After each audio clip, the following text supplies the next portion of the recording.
From Kansas State University, this is Agriculture Today. Eric Atkinson with you. Here's what's coming up. Out of Iowa State University, Lee Schulz on the cattle markets. In addition to reviewing last week's market trends, Lee will talk about this new CME Boxed Beef Index, which was launched just a few weeks ago, what it is, and how it can be a useful indicator of market direction for you cattle producers.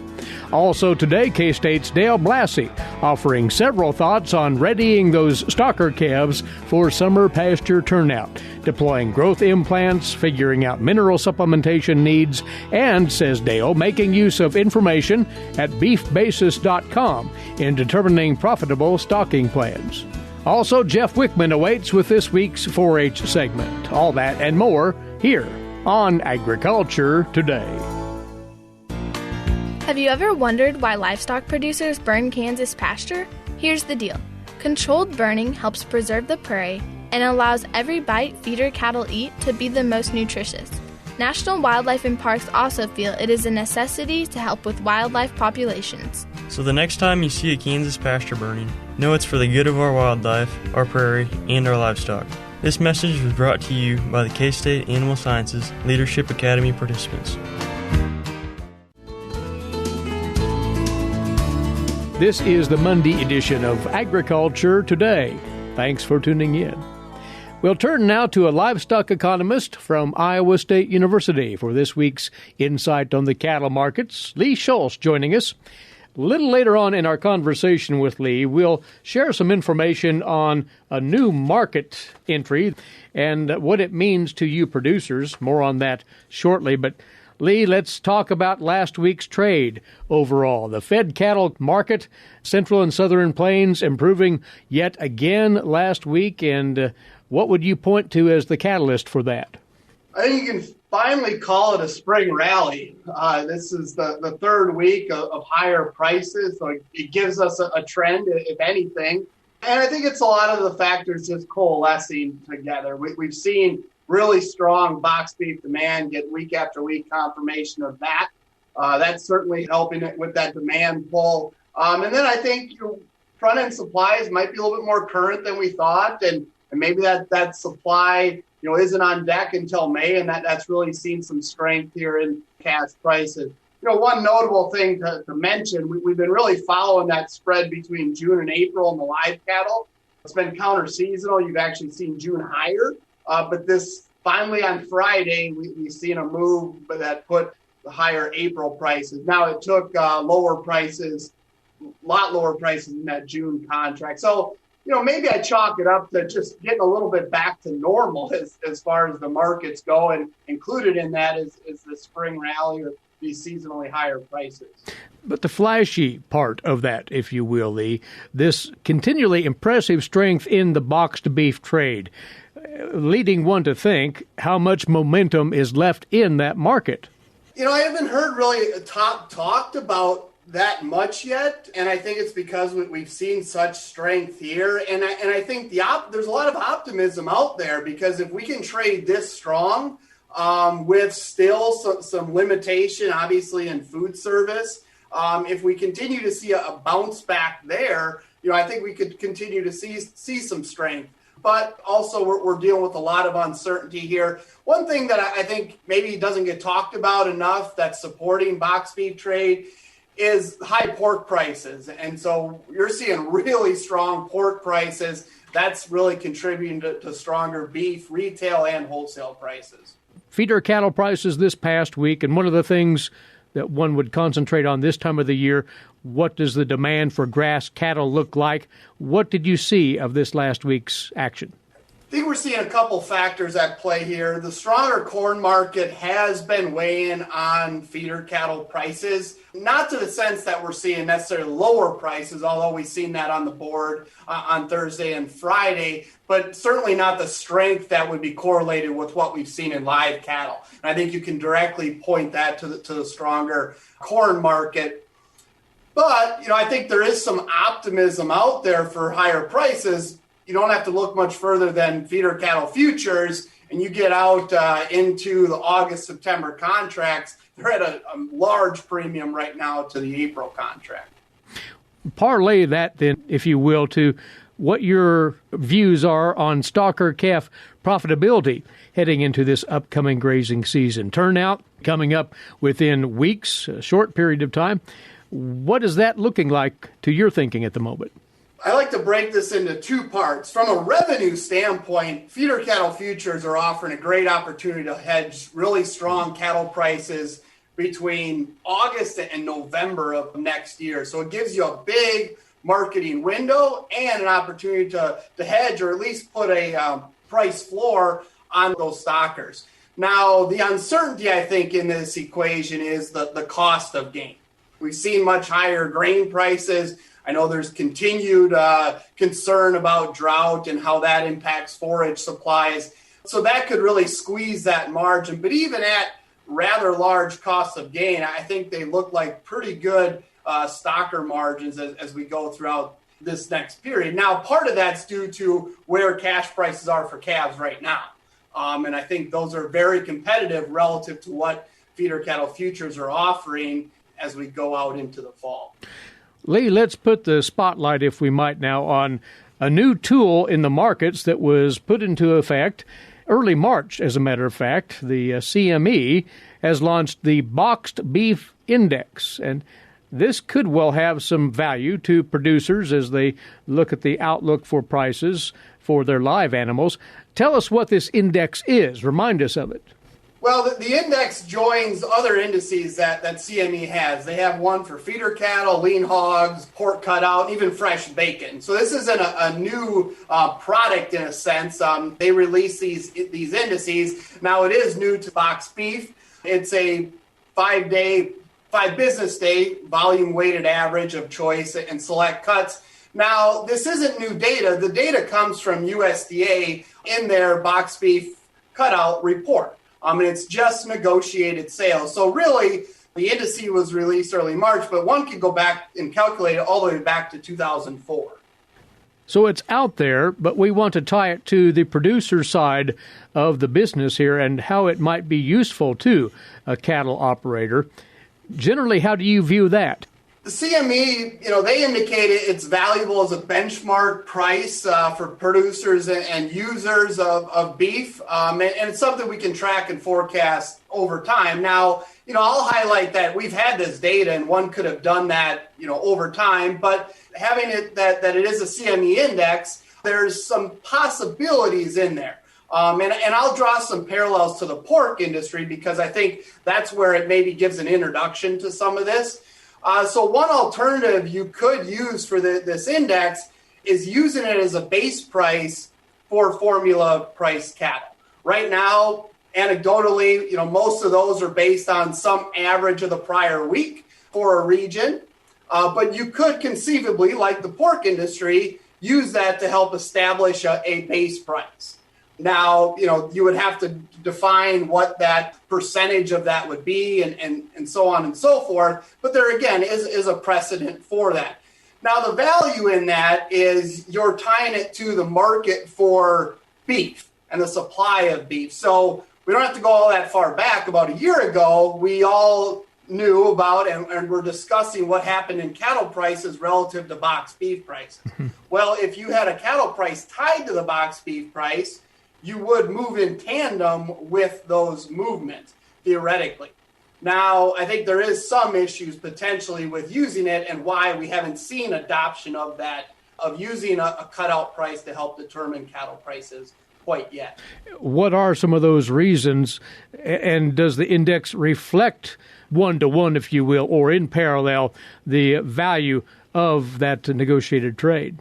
So one of it is what the CME is using to develop that index is cash sales for beef. So they're not including formula or forward contract sales in there. And that represents, if you go just back to early April here, that was over 50% of the trade was formula and forward contract. And so you're not representing the whole market necessarily. But I think the bigger issue is just what we've seen in kind of the variability there. And so variability isn't a huge issue. When I'm marketing cattle all the time, I can kind of hit the highs and the lows. But, here in Iowa, for example, we see a lot of farmer feeders that are only marketing one turn a year or something. Well, they're really at the mercy of what that relationship would be when they're marketing those cattle. And then I think, as I highlighted earlier, it's developing that percentage. So a couple of years ago, that percentage of the boxed beef was higher than it is today. And so how are you going to establish that formula, and how does that formula change over time? Will dictate what those prices of cattle ultimately are. Even though, as you note, the variability is such that the boxed beef index may reference lower fed cattle prices today than a few years ago, it's still a potentially useful tool, right? It is, and I think, that does go back to what it does represent. It represents the wholesale value of beef. And so the closer we're getting to consumers, the closer you're getting to that demand for the product. And you don't want to just represent, for example, grocery store demand. You want to represent food service. You want to represent the export market. So the more we can do that, the more that will say we have a actual price for cattle. And I think that's really the key here is we all agree that, price discovery is very important. It's just how do we go about doing that? Well, for the here and now, it's a new market barometer worth consideration, the Boxed Beef Index, instituted March the 5th on the CME.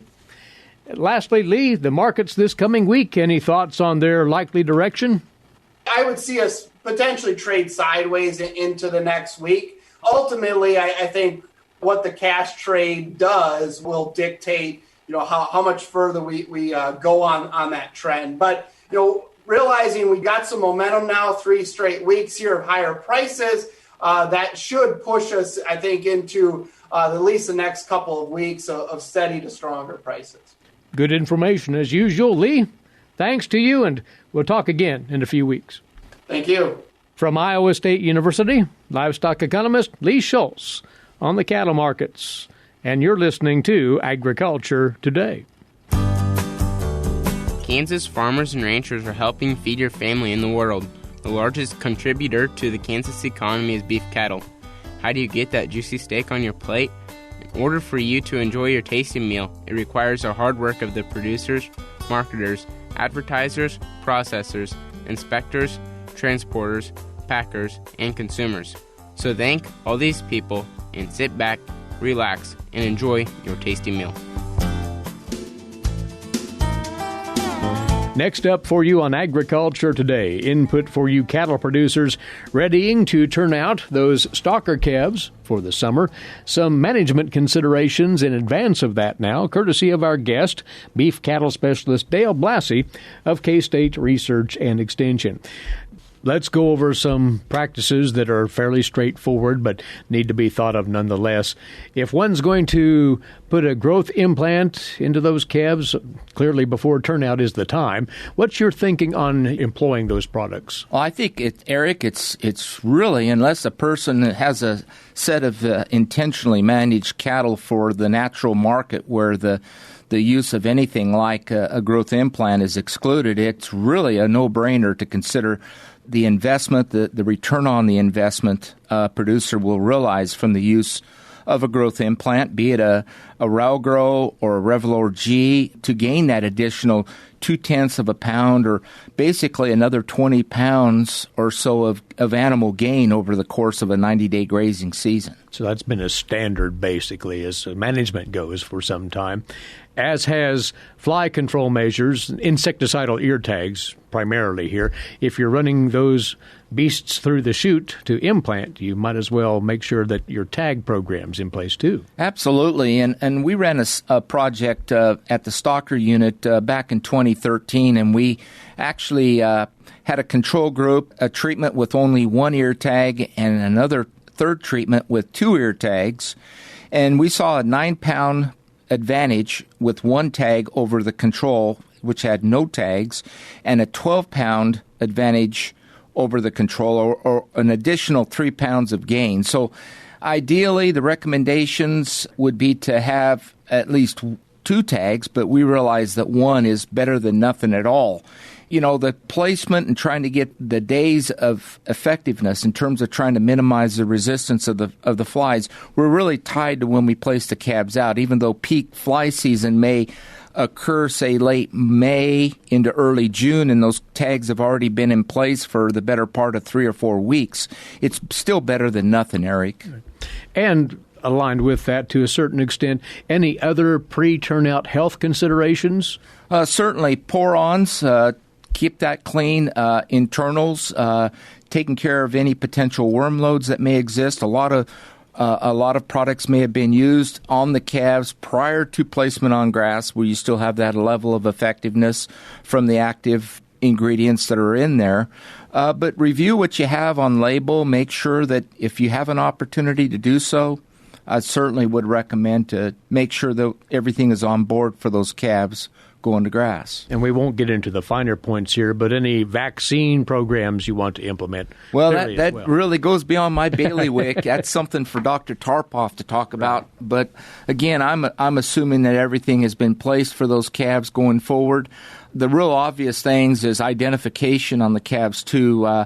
Whether we're talking about something like a hot iron brand or a tag, in the event that once you place those calves out, you got some degree of ownership identification and stuff. That's kind of an obvious item to be thrown out there for people to listen to, but you hear numerous instances over a summer grazing season on cattle that disappear, cattle that escape, and so forth, and trying to get your numbers back to count is obviously an important consideration. I want to ask your thoughts on this, because none of us can predict with a full degree of certainty what the weather will be like for this grazing season, but the forecasts are suggesting a drier grazing period.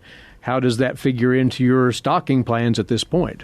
That's a great question, Eric. I mean, our traditional stocking rates for a double stock is about 250 pounds of beef to the acre, so we're talking 2 acres. If a producer is anticipating a dry period, it may lend itself well to reduce that to, say, 225 pounds and buy yourself some added dry matter production and give you some more options as we do go into the season, whether or not it's dry or not. The other thing I encourage people all the time to consider using is the excellent website tool coming out of the Department of Ag Econ is the beef basis. And look at those windows. Should a producer have to be forced to destock, what are the options on the back end? I mean, with higher corn and our existing ingredient prices and everything, that really doesn't lend itself well for hanging on to them, going to a dry lot backgrounding scenario if you have to. I mean, that starts to chew into any potential margins that a person may have that they may lose as a consequence. But start looking forward and knowing the size of calves that you have, whether you're able to package perhaps some of the larger calves, maybe placing them on grass separately, so in the event a person does need to do an early marketing, you've got calves that weigh more that you can depopulate mid-season, and that'll give you some breathing room on your existing lighter-weighted animals. All of that is part of the drought mitigation plan that's being promoted heavily year by year, but especially as the outlook reads, that would be even more valuable this year. Hopefully it'll rain, though. Right, and many of our producers have been blessed with moisture that have recharged our ponds, and so in many years we simply run out of water. That really forces the hand of our producers. But again, looking out 2 months and looking at the scenarios that may exist, I think is something that beefbasis.com can really bring to the table for people to look at how things are in this whole beef market, how they can fit placements. If it's a destocking situation, you got to start thinking about pen space and where you can take cattle. So however the market outlays may be for you, whether you talk with, the feedlot operator looking at pen placement and everything like that, I think all comes into play, Eric. We talk it up regularly, but with good reason, beefbasis.com. You'll find that at the agmanager.info website out of K-State. Take full advantage of that tool. Another angle, mineral supplementation for stockers. It's time to line that out, or at least be thinking of where you're going with that program upon turnout or shortly thereafter. Well, I think it needs to be there on turnout, and the number one thing I see with producers, if they even do provide a mineral supplement, is to monitor consumption. Just understand that, if you got a 4-ounce mineral in a 50-pound bag, you've got 200 basic feed opportunities there. With 50 head, you got a 4-day supply there. And I encourage people to monitor what the consumption of their mineral is. And what's the best technique for doing that in your view? Well, just keeping a tally book and knowing however many head you're stocking and just doing the calculations and ensuring that they're getting close to whatever the recommended levels are on the bag. It could be 3-ounce, it could be 4-ounce. We're actually we're starting a project here at the Stocker unit over the next 2 years, and we're going to look at a 4-ounce mineral. I've been working closely with Dr. Frank Brazel, a former colleague of mine and formerly out of Chanute, Kansas. We've developed a 4-ounce mineral as a control, and we're looking at 2 other treatments, that being Bovatec, which is an ionophore, as a deliverer. And then we're also looking at a form of urea known as biuret to provide a little additional nitrogen for those calves as that grass quality starts to slide in the latter 45 days or so of the grazing season, to provide a little additional nutrients for the microbes, if you will, to hope to get a little extra performance out of these cattle. And that's in a 4-ounce delivery per head per day.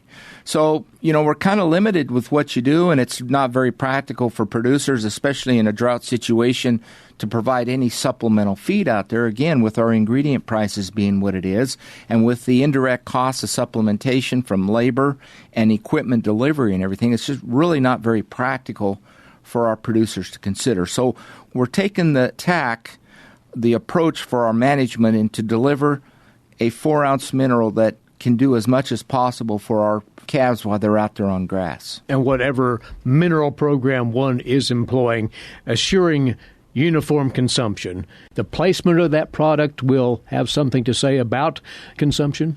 It does play a role in terms of access to where water sources may be. There are some areas in a pasture that are generally sacrificed as a mineral location where there may be an old buffalo wallow where that people have just basically sacrificed, if you will, for pounding the ground into dust from the hoof action of those animals being there. But just keeping an eye, some simple things, collecting, understanding when cattle assemble, getting some accurate counts, and at the same time delivering what the intent of that mineral is, which if they're calling for 3 or 4 ounces, it should be fairly close to that, because generally we consider mineral supplementation to deliver about 50% of the animal's needs, is how we generally calculate what a mineral supplement should be composed of. Well, before putting those calves out on grass, you need to account for several things. Once they're out there, yes, the management can be somewhat minimal, but not absent. Pay attention to what's going on. Think about the things that Dale has shared with us today, producers, as you turn out those stockers soon. Dale, thank you for coming over. Thank you, Eric. He's a beef cattle specialist, K-State Research and Extension. That's Dale Blasi. And we're at the halfway point of today's broadcast. When we return after the break, today's agricultural news headlines for you. Also, Jeff Wickman awaiting with this week's 4-H segment. Still ahead here on Agriculture Today. When a thunderstorm approaches, follow these safety tips. Lightning, known as the underrated killer, usually strikes the tallest objects, so avoid standing beneath trees or other isolated tall objects. Take shelter in a sturdy building. Remember, if you're close enough to hear thunder, you're close enough to be struck by lightning. Help keep you and your family safe this severe weather season. For the National Weather Service, I'm Bill Curtis.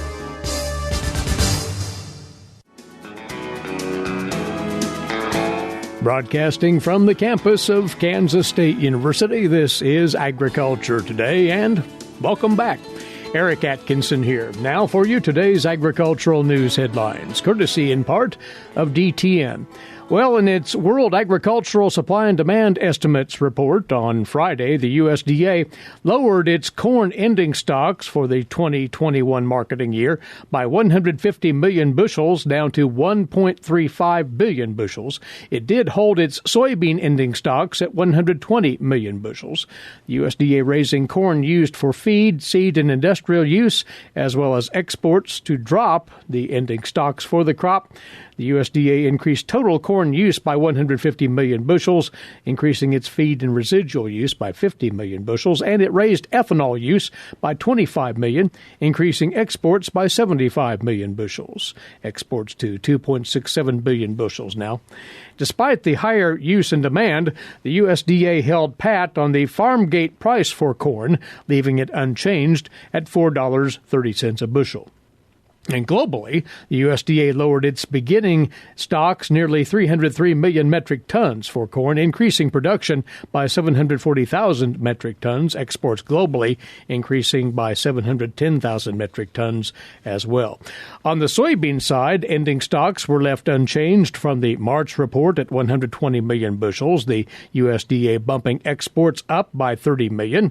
That was offset by a 10 million bushel drop in crushings and a 19 million bushel decrease in seed and residual use. Soybean farm gate prices were bumped up 10 cents to $11.25 per bushel, and globally, the USDA increasing the soybean ending stocks to 86.8 million metric tons, based on higher stocks for China and Brazil. Global production also raised to 363.1 million metric tons. That was in part Brazil's estimated soybean production being bumped up to 136 million metric tons. And on wheat, the USDA lowering imports for the 2021 crop by 10 million bushels down to 110 million. That lowered the total supply of wheat for the 2021 crop to 2.96 billion bushels. Exports held at 985 million. Total use lowered 25 million bushels to 2.11 billion bushels, and wheat ending stocks were bumped up to 16 million bushels to 852 million bushels for a total, with the USDA maintaining the farm gate price for wheat at $5 a bushel. That was the same as in March. Now, what were some of the highlights from that USDA report, as one of those who authored it had it? We'll take a look at that from the USDA's Stephanie Ho. One focus of this month's World Agricultural Supply and Demand Estimates is Brazil, where the soybean harvest is wrapping up. They've had favorable conditions when you look over the course of the entire growing season, and as a result, we increased our Brazil soybean production estimates, and so now we're looking at a record crop there, record area, record yield, and record production. World Agricultural Outlook Board Chair Mark Jekanowski says too much rain may affect Australia's cotton crop. Now, just as harvest is getting underway, they got hit with really excessive rainy conditions, and we think that is probably going to dent their yields a little bit. Meanwhile, he also noted price increases for cattle and hogs. It's a pretty substantial increase in our hog price forecast this month, reflecting just strong meat demand, strong cash prices, and real recovery in demand there if you think back from where we were a year ago at the start of the pandemic. This is Stephanie Ho for the U.S. Department of Agriculture in Washington, D.C. And by the way, on tomorrow's broadcast, we'll take a more in-depth look at the USDA WASDE report and its implications for the grain markets. Is joining us for that once more, senior economist with the IGP Institute here at K-State, Guy Allen. Be listening for his comments here tomorrow. A bipartisan bill was introduced directing the U.S. government to adopt a policy of strategic competition with China to protect and promote our vital interests and values, as it reads. This 283-page bill was crafted by the Senate Foreign Relations Committee and is part of a push by Majority Leader Chuck Schumer to vote this spring on a broad bipartisan package designed to confront China's economic and geopolitical power. The measure seeks infrastructure investment and technology developments to compete with China on global supply chains, science, and technology. Besides the legislation introduced, the centerpiece of Schumer's broader plan is what's called the Endless Frontier Act. That's a bill to boost U.S. semiconductor development.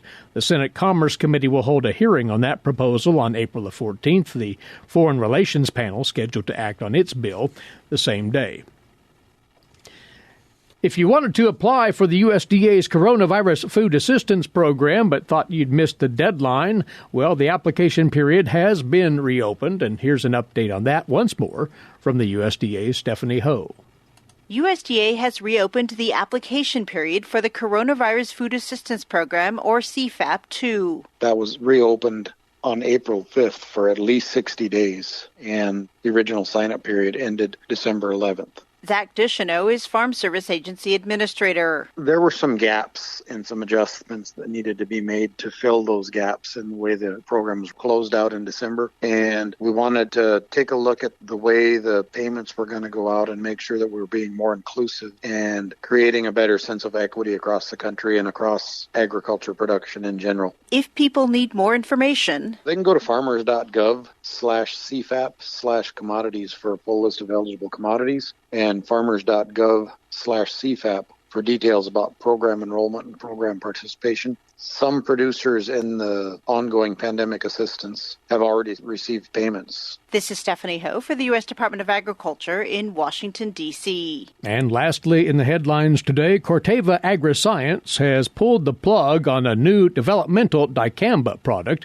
The company opted to end the EPA registration process underway for the novel dicamba herbicide, which contains dicamba chlorine salt. That's a different form of dicamba salt from any past or currently marketed dicamba herbicides. The dicamba chlorine product was an attempt to create a less volatile formulation of dicamba, which continues to be implicated in widespread reports of off-target injury. Corteva was moving ahead with the product's development last year, including submitting it to the EPA for registration. That's a process the company has voluntarily ended now, and this appears to be the end of the road for that dicamba chlorine herbicide without a clear buyer on the horizon. This marks the second move by the company to distance itself from the dicamba-tolerant Xtend cropping system. Back in February, they announced they would be voluntarily discontinuing sales of Fixapan, another dicamba herbicide based on Bayer's Xtendimax product, but marketed by Corteva. You're listening to Agriculture Today. Did you eat today? Thank a farmer. A way to get more involved in agriculture is through 4-H and FFA. Through 4-H and FFA, we have been given multiple opportunities to grow as leaders and learn more about agriculture. You can learn skills related to jobs, public speaking skills, and you get the opportunity to travel around the country and meet new people. If you want more information about getting more involved in 4-H and FFA, visit them on their websites at kansasffa.org and kansas4h.org. This is Agriculture Today. Along with Eric Atkinson, I'm Jeff Wickman. When a Kansas 4-H youth or anyone wishing to participate in a 4-H activity requires special accommodations, Aliah Mestrovich Seay, a youth development specialist for Community Vitality, says there is a process which enables them to develop a plan to allow them to attend and participate in a wide range of activities. Aliah, as we get closer and closer to summer, there will be more and more activities going on, and as part of that, we want to make sure that everyone has the accommodations that they need. Yeah, so I thought it might be a good idea to kind of revisit the Disability Accommodations process for K-State Research and Extension so that community members and youth kind of know what to expect if they do need a disability accommodation. What all is covered when we talk about disability accommodations? I know we often think of people who have difficulty getting in and out of buildings, but it probably goes beyond that. Yes, I mean, it could be a wide range of disabling conditions. It could be different medical issues that can impact engagement in programming. It could be a physical disability, a mental health issue, a learning disability. It could be someone needing a sign language interpreter, or even somebody that might need alternate text, or a different way of accessing a document online or in person. So there are many different types of disabling conditions, and so if you are unsure if that qualifies or not, part of that process would be submitting a request and then having it go through a review process. So walk us through the entire process, maybe, I guess, from start to finish. I work very closely with the local unit when a community member or youth makes a request for a disability accommodation. We rely heavily on the local unit to help that person fill out an initial disability request form online that can be found on our KSRE Civil Rights webpage. It's a short form, and that alerts me and the Disability Accommodations Committee for KSRE to look at that request, and then I reach out to that person. Typically, we do require medical documentation, and we go through a brief intake process to better understand the request, the disabling condition, and the program that that person is requesting an accommodation for. Once that has been determined, I then submit that information to the Disability Accommodations Review Committee, and we provide recommendations to Human Capital Services that then makes the final determination. And then who's responsible for meeting those accommodations, then I guess getting everything in place? Well, then what we do is we work with the local unit to make sure that those accommodations happen accordingly. And that is, once again, why it's so important for us to work with the local unit and the local extension professionals, because it's very much an interactive process. It's an interactive process that happens between the person requesting the accommodation and the extension professional at the local unit level, and then also at the KSRE level as well. This is something it sounds like needs a little bit of lead time. That's probably one of the reasons we're talking about it now, is the fact that this may take a little bit of lead time to make all these arrangements. Yes, describing it as I have, it does sound like a lengthy process. It's really not. We're able to do this in a pretty timely manner with a good turnaround, but we do ask for at least 2 weeks before the event to be able to get that request and process it, to be able to make a final determination. If the request is asked for less than 2 weeks before any particular event, we try to get that person accommodated and respond to their request, but timing does impact how we are able to go through this process and the quality of our ability to serve that person. So we just ask that if it is possible to get us that request within at least 2 weeks of that event deadline, that helps us out a lot. If someone makes a request for one event and receives accommodations, do they need to also make requests for other events that may be taking place somewhere else? It depends. That's a really great question. If the event is significantly different, or if maybe it's a different project area in 4-H, or there are different guidelines, sometimes we do need to reassess to make sure that the accommodation is being put forth in the appropriate way. So we continue to work with that community member, youth, and or family to make sure that we can adjust or adapt the accommodation given the event or project. And this would even apply to the summer camps going on at Rock Springs. Yes, it does. Yes, we would definitely help with that, along with any type of extension programming. So this is for youth and adults. This is an important aspect that we don't often think of, but we really are trying to make this as inclusive as possible for everyone. Yeah, we are. Like, when we're able to break down certain barriers, like not having, the best access to programming, that allows youth to learn better. It allows community members and adults to be able to feel more engaged in their community. And so, accessibility and universal design, that's just one way to create more equitable and inclusive programming where people can feel engaged and really feel a sense of belonging. Have you had to do some of that in terms of all of the different Zoom sessions that we've had over the last year? Yes, we have had some requests, but it varies. We've had to put more of a focus on online events, and so that has also kind of helped us zero in on accommodations that we may not have in the same way if we had been meeting in person. So it allowed us to kind of pause and look at how we can create more accessible programming in a lot of different programmatic modalities, such as online. So this has been a really good learning process for us. You mentioned the civil rights page. That's probably a good page for people to be familiar with. Yes, it is. It's an important part of our work as extension professionals to understand civil rights, and also for community members as well. So there is a disability accommodations page, and you can find the request form there, along with just an explanation of kind of what I went over today and some trainings related to accessibility and the disability accommodations request process. So we have quite a lot of good information to offer extension professionals and the public as well, just to be more familiar with that process. And the local agents are familiar with this process as well.